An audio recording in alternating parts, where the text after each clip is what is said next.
Deuteronomy 11. Love the Lord your God and keep his requirements, his decrees, his laws, and his commands always. Remember today that your children were not the ones who saw and experienced the discipline of the Lord your God, his majesty, his mighty hand, his outstretched arm, the signs he performed, and the things he did in the heart of Egypt, both to Pharaoh king of Egypt and to his whole country, what he did to the Egyptian army, to its horses and chariots, how he overwhelmed them with the waters of the Red Sea as they were pursuing you, and how the Lord brought lasting ruin on them.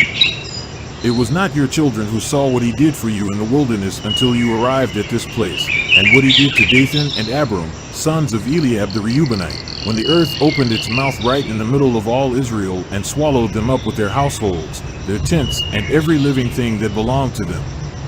But it was your own eyes that saw all these great things the Lord has done. Observe therefore all the commands I am giving you today, so that you may have the strength to go in and take over the land that you are crossing the Jordan to possess, and so that you may live long in the land the Lord swore to your ancestors to give to them and their descendants, a land flowing with milk and honey. The land you are entering to take over is not like the land of Egypt, from which you have come, where you planted your seed and irrigated it by foot as in a vegetable garden. But the land you are crossing the Jordan to take possession of is a land of mountains and valleys that drinks rain from heaven. It is a land the Lord your God cares for. The eyes of the Lord your God are continually on it from the beginning of the year to its end. So if you faithfully obey the commands I am giving you today to love the Lord your God and to serve him with all your heart and with all your soul, then I will send rain on your land in its season, both autumn and spring rains, so that you may gather in your grain, new wine, and olive oil. I will provide grass in the fields for your cattle, and you will eat and be satisfied. Be careful, or you will be enticed to turn away and worship other gods and bow down to them. Then the Lord's anger will burn against you, and he will shut up the heavens so that it will not rain, and the ground will yield no produce, and you will soon perish from the good land the Lord is giving you. Fix these words of mine in your hearts and minds, tie them as symbols on your hands, and bind them on your foreheads.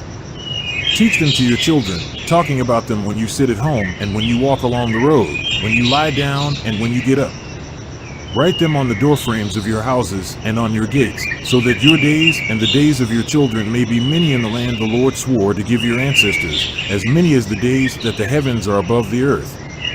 If you carefully observe all these commands I am giving you to follow, to love the Lord your God, to walk in obedience to him, and to hold fast to him, then the Lord will drive out all these nations before you, and you will dispossess nations larger and stronger than you. Every place where you set your foot will be yours. Your territory will extend from the desert to Lebanon, and from the Euphrates River to the Mediterranean Sea. No one will be able to stand against you.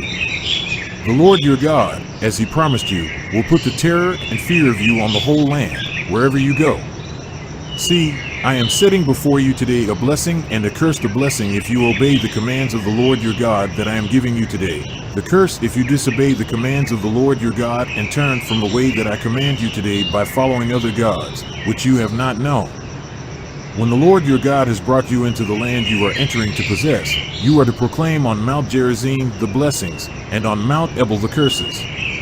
As you know, these mountains are across the Jordan, westward, toward the setting sun, near the great trees of Moor, in the territory of those Canaanites living in the Arabah in the vicinity of Gilgal. You are about to cross the Jordan to enter and take possession of the land the Lord your God is giving you. When you have taken it over and are living there, be sure that you obey all the decrees and laws I am setting before you today.